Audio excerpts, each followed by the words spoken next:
আজকে রুই মাছটা একটু ভিন্ন স্বাদে খাবারের আবদার এসেছে, তাই আমিও সেই মতো রান্নার প্রস্তুতি নিয়েছি। মাছগুলো ভেজে ভালো করে তুলে নিলাম।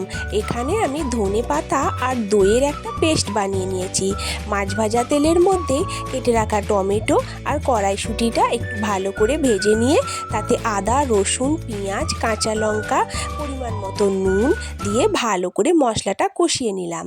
তারপরে আমি দই আর ধনেপাতার পেস্টটা দিয়ে আবারও মশলাটাকে ভালো করে কষিয়ে নিলাম। যখন মশলা থেকে তেল ছেড়ে আসলো তখন আমি তাতে পরিমাণ মতো জল দিলাম। জলটা ফুটে গেলে গরম মশলা ছড়িয়ে দিয়ে ভেজে রাখা মাছগুলো দিয়ে দিলাম। ব্যাস, ফুটে গেলেই আমার রেডি হয়ে গেল ধনেপাতা দিয়ে রুই মাছের কারি। আপনাদের ভিডিওটা কেমন লাগলো অবশ্যই কমেন্ট করে জানাবেন, আর ভালো লেগে থাকলে একটা লাইক অবশ্যই করবেন।